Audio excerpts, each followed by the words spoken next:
नमस्कार। आप सभी का स्वागत है एक बार फिर से मेरे चैनल पे। अक्सर हम देखते रहते हैं कि किताबों को लेके कई बातें की जाती हैं और जब पाठ्यक्रम की दृष्टि से किताबों की बात की जाती है तो विषय विशेष दृष्टिकोण होता है। और ऐसे भी स्कूलों में जो ज्ञान विज्ञान की बातें होती हैं पुस्तकों के माध्यम से, वहाँ पे विषय विशेष ही रखा जाता है चीज़ों को। अब 6-7 विषयों में जो ज्ञान अर्जित करने की व्यवस्था बना रखी गई है। सामान्य रूप से विज्ञान, गणित, समाज विज्ञान, साहित्य में जो अंग्रेजी हो या हिंदी भाषा हो या फिर और अन्य क्षेत्र वर्निकुलर भाषाएं हो, इसके अलावा कहीं मॉरल साइंस की सब्जेक्ट होती है तो कहीं जनरल अवेयरनेस या जनरल नॉलेज की सब्जेक्ट होती है। इस प्रकार से विषयों को जो है क्लासिफाई करके रखा गया होता है। लेकिन जैसे कि आधुनिक युग में हम प्रोग्रेसिवली आगे बढ़ रहे हैं और किसी भी आधुनिक युग में मानव सभ्यता को आगे बढ़ने की जहाँ तक बात है तो वहाँ पे प्रोग्रेस का मतलब ये होता है कि ऐसे तो प्रोग्रेस की कई परिभाषाएं हो सकती हैं। उनमें से एक जो काफ़ी इंटरेस्टिंग परिभाषा है जो अक्सर लोग या फिर कोई भी विद्वान इसकी उल्लेख करते हैं, वो ये है कि आप अपनी अतीत की स्थिति से वर्तमान की स्थिति को बेहतर बनाएं और वर्तमान की स्थिति को देखते हुए भविष्य की कल्पना उससे भी बेहतर करें। और जब ऐसे लक्ष्य के साथ हम आगे बढ़ते हैं तो वाकई में हम कह सकते हैं कि हमारी मार्ग विकास और प्रोग्रेस की ओर है, यानी डेवलपमेंट एंड प्रोग्रेस की ओर है। वैसे तो विकास हो ही जाएगा। अतीत में भी हमने देखा है कि विज्ञान में जो विकास हुआ, ऐसा भी हुआ कि कोई औपचारिक रूप से विषय विशेष अध्ययन एक पाठ्यक्रम की दृष्टि से न करके भी किसी व्यक्ति ने कई प्रकार के आविष्कार या फिर खोज किए। लेकिन वो था घटनात्मक विषय, वो था घटनात्मक जो ऐतिहासिक कहे तो एक एनेक्डोट की पूरी श्रृंखला। लेकिन अगर अभी के समय में जिस प्रकार से हमारी विकास की लक्ष्य है और विकास की गति के लक्ष्य है, इसमें अगर हम भगवान भरोसे चीज़ों को छोड़ दें कि सामान्य रूप से प्राकृतिक रूप से विकास जो है विकास की घटनाएं हों। मान लीजिए कि कल स्मार्टफोन नहीं था, उससे पहले फीचर फ़ोन थे, फीचर फ़ोन से स्मार्टफोन आया, फिर स्मार्टफोन से आधुनिक स्मार्टफोन आ रहे हैं, कई उस पर और डेवलपमेंट्स हो रही हैं। अब गूगल असिस्टेंट की फैसिलिटीज़ हैं। तो ये जो विकास हो रहा है किसी भी एक टेक्नोलॉजी या तकनीक के माध्यम से हम अगर बात करें तो ये बहुत ही गतिशील है, काफ़ी फास्ट हो रहा है, काफ़ी रैपिड, इसकी टेम्पो काफ़ी हाई है। अब जब ऐसा करना होता है तो हमें विकास के लिए एक कैटलाइजिंग एटमॉस्फेयर क्रिएट करना होता है, एक ऐसी व्यवस्था बनानी होती है जहाँ पे हम इस बात को बिल्कुल आश्वस्त करके रखें कि ये व्यवस्था विकास के दर को या डेवलपमेंट या प्रोग्रेस के दर को बहुत हाई रखेगी। अगर एक सभ्यता के पूरे समुदाय को अगर आप उनके व्यक्तिगत चेतना के भरोसे, उनके क्यूरियोसिटी जिज्ञासा के भरोसे, उनके ज्ञान विज्ञान के प्रति रुचि की अपनी व्यक्तिगत दृष्टिकोण के भरोसे छोड़ देंगे तो शायद जो समाज की जो एक विकास की सामूहिक काफ़ी स्पीड वाली जो लक्ष्य है वो पूरी नहीं हो पाएगी। पुराने समय में ऐसा हुआ है, जो मॉडर्न एज की समय रही, जो कि इंडस्ट्रियल रेवोल्यूशन का, रेनेसेंस के बाद का जो समय रहा, आसपास का जो इंडस्ट्रियल रेवोल्यूशन का समय रहा, वहाँ काफ़ी विकास हुआ साइंस और टेक्नोलॉजी के वर्ल्ड में और कई मशीनों को इंडस्ट्रियलाइज प्लेटफॉर्म पे इस्तेमाल करके उद्योग एवं वाणिज्य को बहुत आगे ले जाने की बात की गई। अब वो तो एक स्थिति था, लेकिन वो एक विशेष यूरोप के क्षेत्र तक की बात हो गई।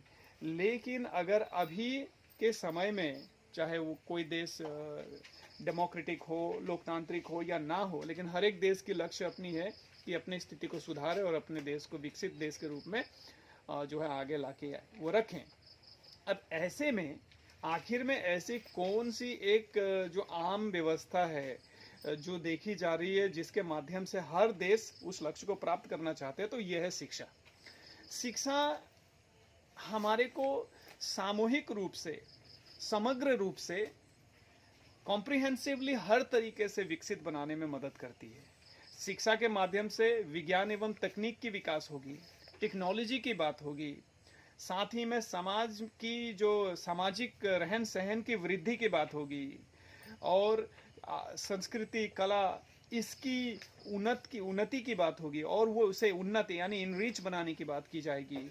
और साथ ही में हमारी जो भविष्य की परिकल्पना और है उसमें भी नई नई चीज़ों को जोड़ने के लिए सहयोग मिलेगा। जब ऐसी बात की जाती है तो सिर्फ हम विज्ञान गणित ऐसे तकनीकी विषयों पे ही सिर्फ अपना ध्यान को केंद्रित करके इन विषयों के माध्यम से जो भी हमारी विकास हो सकती है उस पे हम चीज़ों को बस छोड़ के नहीं सोच सकते कि सामूहिक रूप से समग्र विकास हमारा हो सकता है। हम सामाजिक प्राणी हैं, हमें समाज में रहना है, हमें आलीशान घर, आधुनिक गैजेट्स, मोबाइल फ़ोन, लैपटॉप सारी चीज़ों की ज़रूरत है, लेकिन अंत में हम सांस वातावरण में लेते हैं। प्राकृतिक रूप से हमें सांस लेना, हम वेंटिलेटर में सांस नहीं ले सकते, हमें सड़क पे ही चलना है। हम वो जो जेट मशीनें होती हैं आजकल देखते हैं, लोग कहते हैं कि वो जो पानी से जो है पुश करके जो तालाबों में देखा जाता है कि रिक्रिएशनल पार्क में वो लगा के रखते हैं, वैसे ही हम एक जगह से दूसरे जगह तक सामान्य रूप में नहीं जा सकते हैं। हम बैटमैन की तरह एक स्थिति से एक स्थान से दूसरे स्थान तक उड़ के नहीं जा सकते, हम स्पाइडरमैन या हम सुपरमैन नहीं बन सकते, शक्तिमान नहीं बन सकते। दरअसल हम आखिर में अंत में पाँव पे ही जमीन पे चलेंगे, और जब जमीन की बात होगी तो हम खेतों से कीचड़ होके तो एक जगह से दूसरे जगह तक जाना पसंद नहीं करेंगे। सड़क की बात है तो सड़क की बात हो तो सड़क की विकास हो, और मान लीजिए आपके पास सड़क भी है और सड़क में सुरक्षा नहीं है, दुर्घटनाएं हो रही हैं, तो दुर्घटनाओं से बचने के लिए आखिर में कोई जिम्मेदारी ले, या फिर एक जिम्मेदार हमारा रहन सहन हो, हमारा बर्ताव हो। और जिम्मेदार बर्ताव की बात होती है तो यहाँ पे साइंस एंड टेक्नोलॉजी से हट के थोड़ा सा सोशल साइंस की भी बात आ जाती है, जिसको भी हमें ध्यान में रखना होता है।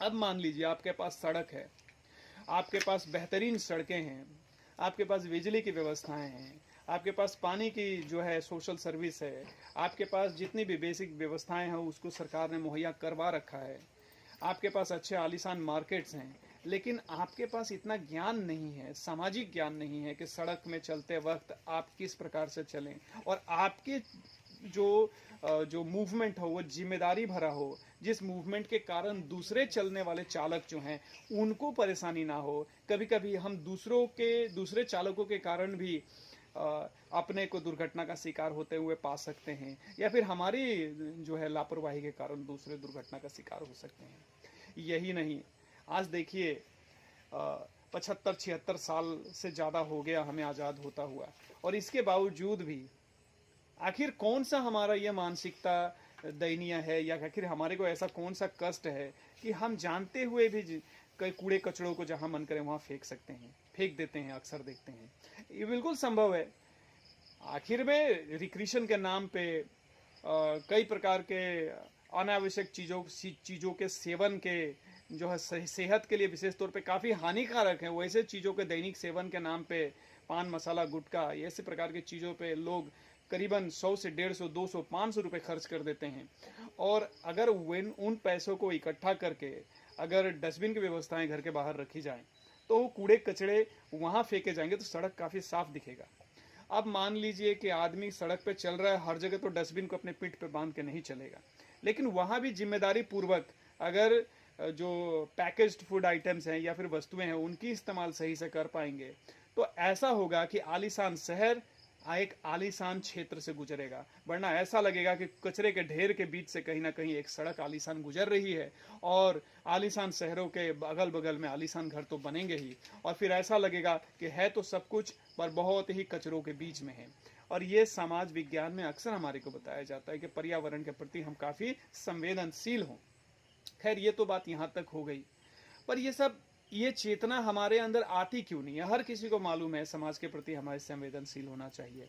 समाज के गतिविधियों के लेके अक्सर हम मोटरसाइकिल्स में देखते हैं कि जो आफ्टर मार्केट साइलेंसर या एग्जॉस्ट लगाते हैं लोग, जिससे मोटरसाइकिल के साउंड काफ़ी जो है इंटेंस हो जाती है जब उसकी एक्सीलरेटर अप होती है, जिसके कारण सामान्य रूप से जो चालक हैं, जो चल रहे हैं, उन्हें बहुत परेशानी होता है या उनकी अटेंशन डाइवर्ट हो जाती है।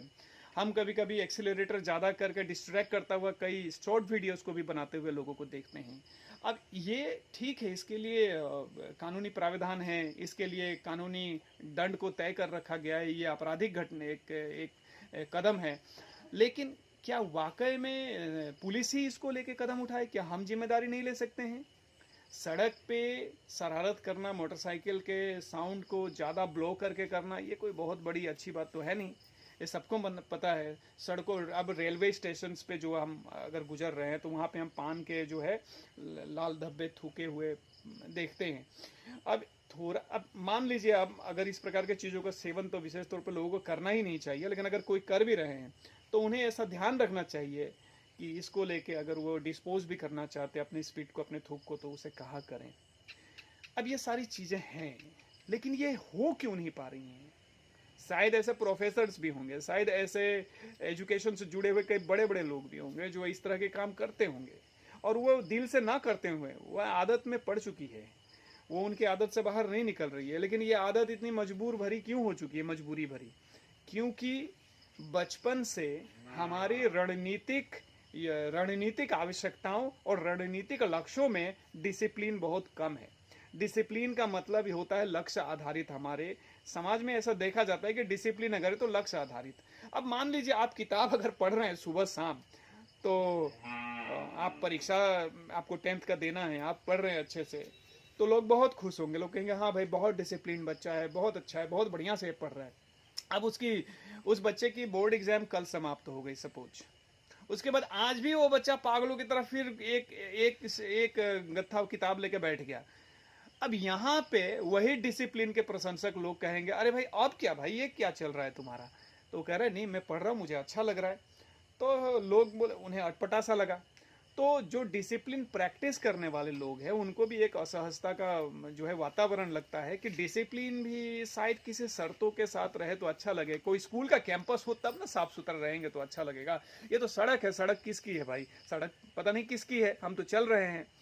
उसी प्रकार से अब कभी कभी लोग क्या होते हैं कि अपने घर के अगल बगल में कूड़े कचड़े को साफ करते हैं और देखते हैं कि बगल वाले के घर के आगे भी कूड़ा कचड़ा है, तो वो कहेंगे कि नहीं उसकी कूड़ा कचड़ा बची हुई रहे, वह हमारे को क्यों छूना है।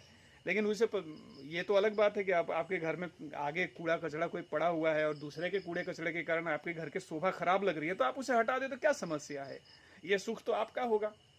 तो कहीं ना कहीं लोअर क्लासेस से ही इतनी विकृतियां अंदर अर्जित हो जाती हैं। जैसे कि अब डेस्क की बात की जाए, सबसे पहले बच्चे को डेस्क पे किताब अपनी रख के अच्छे से बैठने की वातावरण अगर हम नहीं बना पा रहे हैं तो कहाँ से शिक्षा के लक्ष्य संपूर्ण हो सकती है।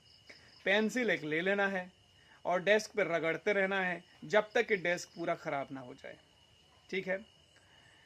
और फिर बैग है, कहीं भी बच्चा को अगर कुछ ना मिले तो बस कुछ भी, और नहीं तो फिर स्केल से, लोहे की अगर रूलर हो तो उससे बस रगड़ के किसी भी चीज को चोट पहुंचाना, हमारे किसी भी चीज के साथ छेड़खानी करना, ये हमारे आनंद में शामिल कर दिया गया है और इस पे फिर उंगली भी नहीं उठाया जाता है। क्योंकि जो मोरल साइंस, जो सोशल साइंस की बातें हैं, वहां पे इन सभी चीजों को प्रैक्टिकली इस्तेमाल नहीं किया जाता है। मुझे तो लगता है दंड इस बात पे भी दिया जाना चाहिए, या फिर नाराजगी माता पिताओं को इस बात पे भी जताना चाहिए कि बच्चा तुमने आज जो बिस्किट खाए इसका कचरा जो है तुमने बेड के नीचे फेंक दिया था, मैं तुमसे 5 दिन तक बात नहीं करूंगा या नहीं करूंगी। और अगर इस प्रकार की बात अगर कोई करे तो हमारे देश में वो पीपली लाइफ जो था ना, हैंड पंप लेके बैठा था वो आदमी, कुछ वैसा आमिर खान का फिल्म जैसा फिल्म बना दिया जाएगा कि भाई बुधवा यहाँ पे टट्टी पैखाना करता था, तो वो उसकी टट्टी पैखाना की भी न्यूज रिपोर्टिंग करने के लिए लोग जा रहे थे। अंतिम समय बुधवा जो है मरने से पहले या भागने से पहले यहीं पे जो है उसका स्थान था। तो ऐसा स्थिति बन जाएगा। तो मैं ये मानता हूँ कि अच्छी चीज़ों को सहज बनाया जाए। एक बार एक राजन सिंह, एक बहुत अच्छे यूट्यूबर हैं मेरे, उनसे कभी कभी मेरी उनसे बात होती है, तो यूएसए में रहते हैं राजन अंकल। मैं उन्हें कहता हूँ, काफ़ी बुजुर्ग भी हैं वो। तो वो कहते हैं, सरोज कह रहे थे मुझे कि सरोज, यहाँ अमेरिका में अगर किसी स्टोर पे या किसी घर में चींटी पाई गई तो आतंक मच जाता है कि चींटी, और उस पर चर्चा होने लगता है कि चींटी कहाँ है, और पूरे घर में एक चर्चा का विषय हो जाता है कि चींटी जो है ना, चींटी यहाँ थी वहाँ थी, कुछ ऐसा लग रहा है कि कोई आतंकवादी घर पे घुस गया था।